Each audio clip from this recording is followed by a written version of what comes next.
O último completa da Rua dos Andradas. Belém, dezembro de 2019. Sol fraco, aquele que não queima, mas deixa a pele úmida como se a cidade respirasse dentro d'água. O cheiro de tucupi misturado com gasolina dos ônibus velhos da Transbelém colava na garganta. Eu estava sentado no degrau da igrejinha de São João Batista, na Rua dos Andradas, contando as moedas que sobraram do último serviço. Me chamo Davi, mas na rua me conhecem como Completa porque eu completo qualquer coisa que esteja faltando. Precisa de um documento falso? Completo. Um carro sem placa? Completo. Uma arma limpa? Completo. E se o cliente tiver pressa, eu completo o preço também dobro, triplo, dependendo do desespero. Não era orgulho, era sobrevivência. Ou pelo menos era o que eu dizia para mim mesmo enquanto via as veias do braço esverdarem de novo. Aquela manhã, o desespero era meu. 3 dias antes, eu tinha vendido meu último órgão, um pedaço do fígado, tirado num porão da clínica Santa Luzia, lá pros lados do Jurunas. O comprador, um traficante chamado Boca de Siri, porque falava pouco, mas quando abria a boca, só saía veneno, pagou em coca pura. Não em dinheiro. Não em promessas. Em pó branco, empacotado num saquinho com a cara da Nossa Senhora Aparecida estampada, ironia ou blasfêmia, nunca soube dizer. Eu aceitei. Sempre aceitava. Mas dessa vez, o corpo não aguentou. O fígado doía como se tivesse um caranguejo roendo por dentro, e as alucinações começaram no segundo dia. Vi a Virgem Aparecida no reflexo dos vidros dos prédios da Avenida Presidente Vargas, seus olhos negros me seguindo enquanto eu cambaleava entre os vendedores de açaí e os meninos que cheiravam cola na calçada. Davi, meu filho, até quando? A voz era tão real que eu chegava a virar o rosto, procurando-a entre as barracas de camisas do Pará na feira do Ver-a-Peso. Foi então que ele apareceu. O homem do terno branco. Tinha acabado de vomitar sangue num beco atrás do mercado de carne quando senti alguém me observando. Levantei a cabeça e lá estava ele, alto, magro, pele morena clara, um terno branco impecável apesar do calor. Não suava. Não pisava no chão, parecia deslizar, como se tivesse rodinhas nos sapatos. Você é o Completa? Perguntou, com um sotaque que não era daqui. Paulista, talvez. Ou mineiro. Depende do que tá faltando, respondi, enxugando a boca com as costas da mão. Ele sorriu. Dentes muito brancos. Demais. Preciso de um milagre. Ri. Ou tentei. Saiu um som parecido com engasgo.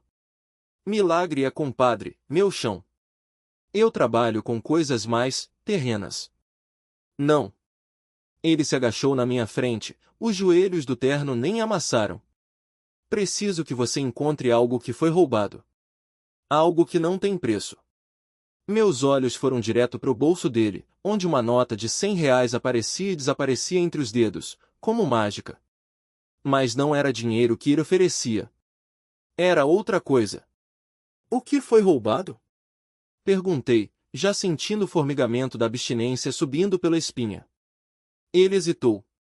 Depois, tirou do bolso interno do paletó um objeto embrulhado num pano vermelho. Desdobrou devagar, como se tivesse medo de queimar os dedos. Era uma coroa. Não dessas de mis, não. Uma coroa de ouro maciço, cravejada de pedras que brilhavam mesmo à sombra do beco. No centro, gravado em letras miúdas, a Rainha do Brasil, com amor eterno. Isso aqui pertencia à imagem original de Nossa Senhora Aparecida. Sumiu há 3 dias do santuário. E ele engoliu em seco, eu prometi que ia recuperar. Fiquei olhando para a coroa. Depois para ele. Você é ladino ou louco? Porque se for ladino, tá no lugar errado. Se for louco, tá no lugar certo. Ele não riu. Eu sou o último devoto. E estendeu a coroa para mim. Encontre quem roubou. E traga de volta. A pista do fogo. Não era só a coroa que estava sumida. Naquela mesma semana, 3 igrejas em Belém tinham sido arrombadas, São João Batista, Nossa Senhora de Nazaré e Santa Rita. Em todas, só levavam os objetos de ouro ligados a santos. Crucifixos, cálices, coroas. Nada de dinheiro, nada de eletrônicos. Só a pista do fogo. Não era só a coroa que estava sumida. Naquela mesma semana, 3 igrejas em Belém tinham sido arrombadas: São João Batista, Nossa Senhora de Nazaré e Santa Rita. Em todas, só levavam os objetos de ouro ligados a santos. Crucifixos, cálices, coroas. Nada de dinheiro, nada de eletrônicos. Só o que brilhava como se fosse um chamado. E eu, o completamente da Rua dos Andradas, aquele que arruma os buracos das histórias alheias, que completa o que falta nos outros, seja uma dívida, uma mentira ou uma esperança, agora tinha que completar o que faltava para um homem que não tinha mais nada além de uma promessa. Quem rouba coroas de santo não é ladrão comum, falei, girando a peça entre os dedos. O ouro era pesado, mas não tanto quanto a sombra nos olhos do Zé Maria. Isso é coisa de quem acha que santo protege contra balas.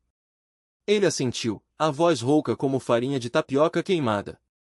Ou de quem precisa vender rápido para comprar outra dose. Eu conhecia bem esse desespero. Já tinha vendido partes de mim mesmo por menos.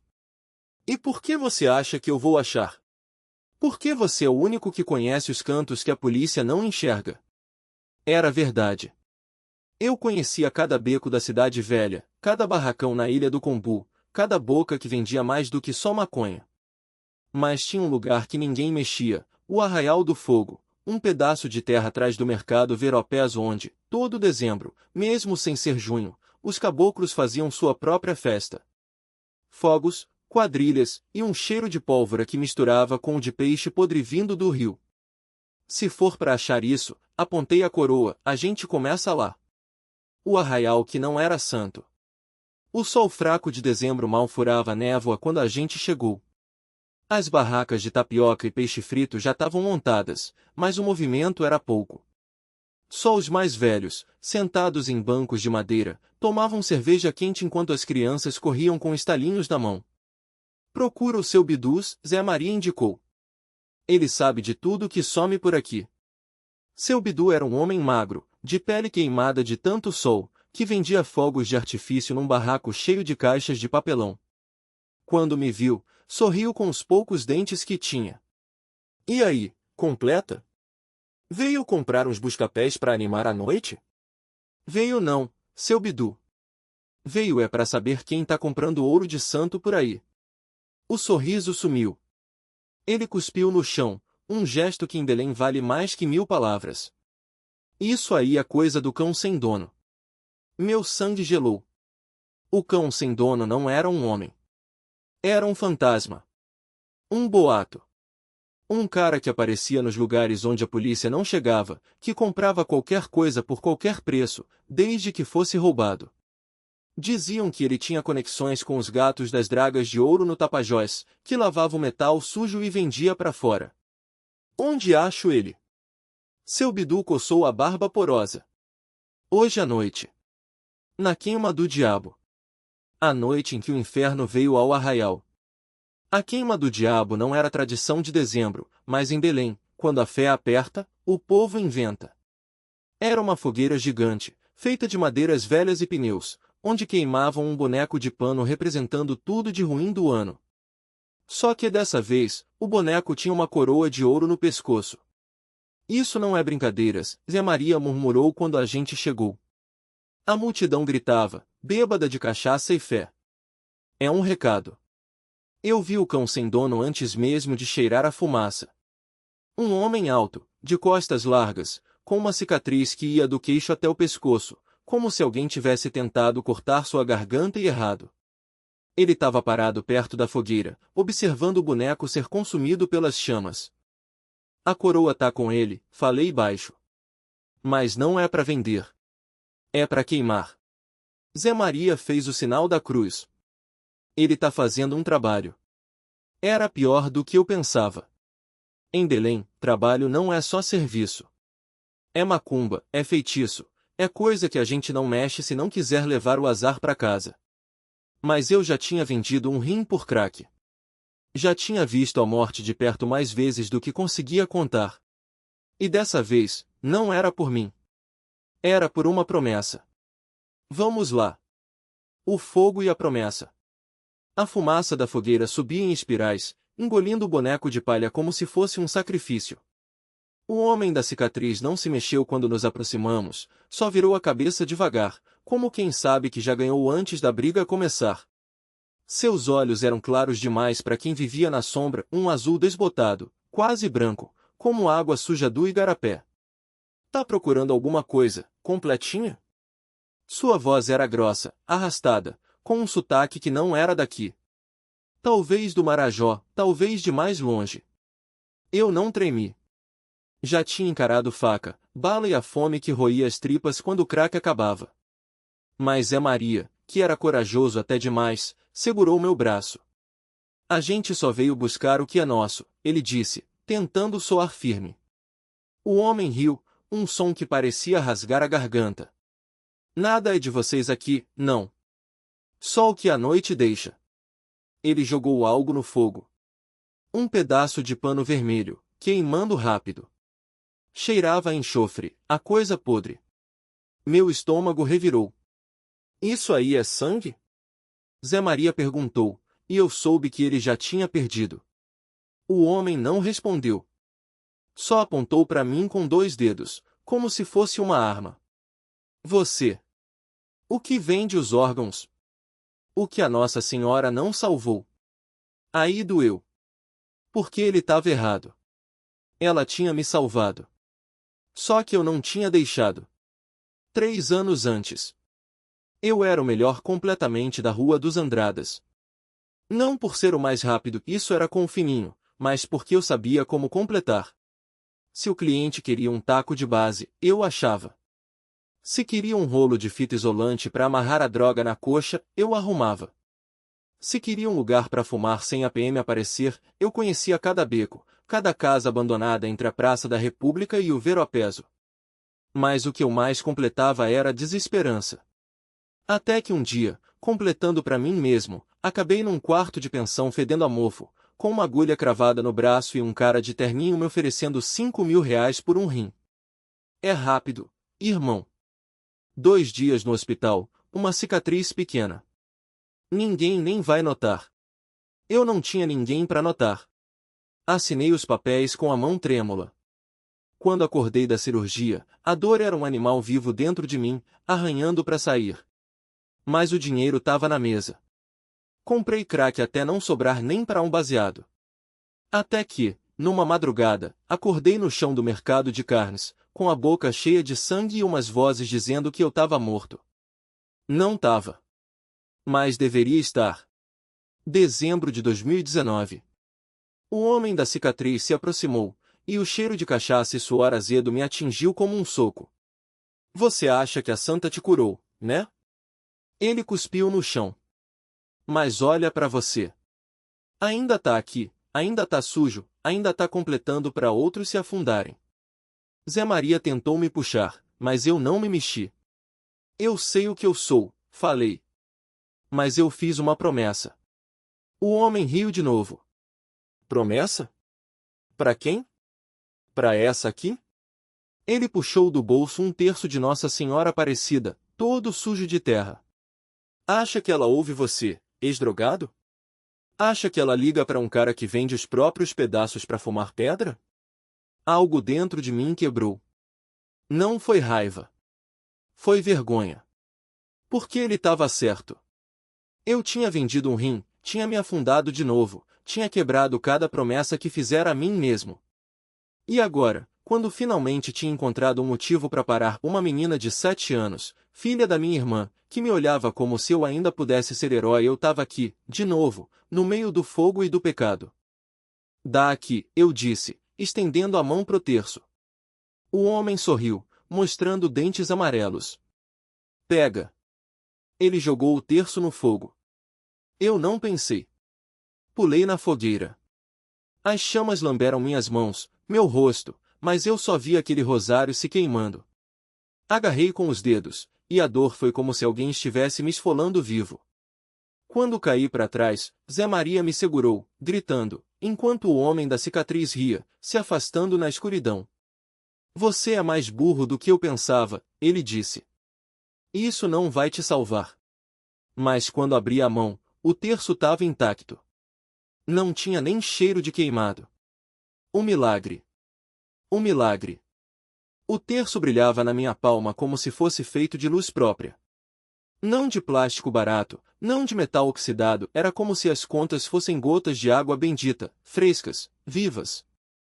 Zé Maria arfava ao meu lado, os olhos arregalados, a boca entreaberta. Ele cruzou os dedos, beijou o crucifixo que trazia no pescoço. Mãe de Deus do céu, ele sussurrou. Isso não é coisa de gente, não, completa. Eu não respondi. Não conseguia. A dor das queimaduras latejava nas mãos, mas era como se estivesse longe, como se não fosse comigo.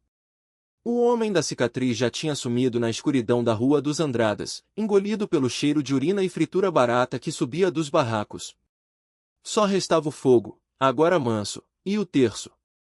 Zé Maria me puxou para fora da fogueira, me jogou num banco de madeira torta em frente ao bar do seu Chico. O lugar fedia cachaça e a suor, mas naquela hora até isso era um alívio. Você tá louco, rapaz?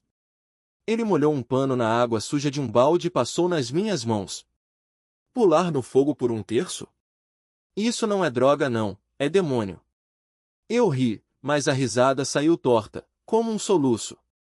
Demônio é eu, Zé. Demônio é eu. Porque eu sabia. Sabia que aquele terço não era para mim. Era para ela. A mulher do vestido branco. 3 dias antes, eu tinha vendido meu último rim. Não foi a primeira vez. Já tinha vendido um pedaço do fígado, um trecho do intestino, até um dente de ouro que ganhei numa briga de rua. Tudo por ela, a Maria Bonita, a rainha branca, a dona dos meus pesadelos e dos meus 5 minutos de paraíso. Mas dessa vez, quando o homem do jaleco sujo me empurrou para fora da clínica clandestina na Travessa 14 de Março, eu senti que estava no fundo do poço.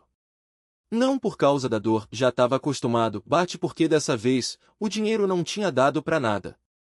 A Maria Bonita tinha subido de preço. Foi então que ela apareceu. Uma mulher magra, de vestido branco rasgado, sentada na calçada da Praça da República, embaixo do pé de mangueira. Ela segurou meu braço quando passei cambaleando. Filho, ela disse, com uma voz que não combinava com aquele corpo frágil. Você tá doente. Tô sim, dona. Doente de nascença. Ela não riu. Só apertou meu pulso, e foi como se uma corrente elétrica subisse pelo meu braço. Você vai morrer se não parar. Já tô morto faz tempo. Ela soltou um suspiro, tirou do bolso um terço de contas azuis desbotadas e colocou na minha mão. Reza. Eu quase joguei o troço no esgoto. Rezar? Eu? O completa, o cara que vendia órgãos para comprar droga, que roubava a velhinha na porta da igreja, que dormia em cima de caixote de peixe podre atrás do Veropeso. Mas tinha algo nos olhos dela, não era piedade. Era certeza. Reza, ela repetiu. E vai na procissão da Aparecida. Procissão? Eu ri. Dona, eu não vou em procissão nem que o diabo me arraste. Ela só sorriu. Um sorriso que doeu em mim como uma faca. Ele já tá arrastando você, filho. Só não sabe pra onde. E então ela sumiu. Não vi pra onde foi. Só sei que quando pisquei, não tava mais lá. O homem da cicatriz. Na noite seguinte, eu tava no bar do seu Chico, tentando vender um relógio roubado para comprar mais um papo daquela merda que me fazia esquecer que eu ainda respirava quando ele entrou. Um cara alto, magro, com uma cicatriz que cortava o rosto da testa ao queixo. Os olhos dele brilhavam como os de um animal acossado. Sentou do meu lado, pediu uma cachaça pura. Ouvi dizer que você é o completa, ele falou, sem olhar para mim. Depende para quem pergunta. Ele sorriu. Os dentes, amarelos, pareciam presas. Para mim, você é o cara que pulou no fogo por um terço. Meu sangue gelou. Quem te contou isso? Ninguém. Eu tava lá. Ele virou a cachaça de um gole só, depois jogou um maço de notas sujas na mesa. Quer ganhar mais? Eu olhei para o dinheiro. Olhei para as minhas mãos, ainda latejando das queimaduras. O que eu tenho que fazer? Ele se inclinou, o hálito fedendo a podridão. Rou! O terço e a facada. O homem se inclinou mais, a cicatriz no rosto se contorcendo como uma cobra viva. Roubar um terço. Não qualquer um. O terço. Meu estômago revirou. O ar quente da Rua dos Andradas grudava na pele, misturado ao cheiro de fritura das barracas de tapioca e ao som distante dos fogos de artifício dos ensaios de quadrilha junina. Mesmo em dezembro, Belém não largava suas festas. Mas aquele não era mês de São João. Era mês de Nossa Senhora. E eu sabia muito bem qual terço ele queria. O da Aparecida? Perguntei, baixinho. O homem, chamemo-lo de cicatriz, assenti. Os dedos dele tamborilavam na mesa, impacientes. O padre guardou no altar da catedral. Dizem que é milagroso. Que cura vício, que afasta o capeta. Ele riu, um som rasgado. E eu preciso que ele suma. Por quê? Cicatriz segurou meu pulso com força de aço. As unhas dele cravavam na minha pele. Porque se aquele terço ficar lá, eu vou morrer. E não é metáfora, completa. É literal. Soltei um suspiro. Eu já tinha roubado muita coisa na vida, carteiras, celulares, até uma moto uma vez, que acabei vendendo por metade do preço para comprar mais pedra. Mas um terço? E aquele terço? Você tá louco, falei, tentando me soltar. Não. Eles estão. Ele apontou para a rua, onde um grupo de homens encapuzados passava devagar, olhando para dentro do bar. Aqueles aí são os donos da minha dívida. E eles não querem dinheiro. Querem o terço. Porque se a Virgem curar mais um viciado como eu, o negócio deles vai pro ralo. Entendi tudo num segundo. Os traficantes da região tinham espalhado a história de que o terço da Aparecida, trazido por um padre de São Paulo, estava queimando os clientes. Viciados que rezavam com ele largavam a droga do dia para a noite. E isso, para eles, era pior que a PM na porta. E por que eu? Perguntei, mesmo já sabendo a resposta.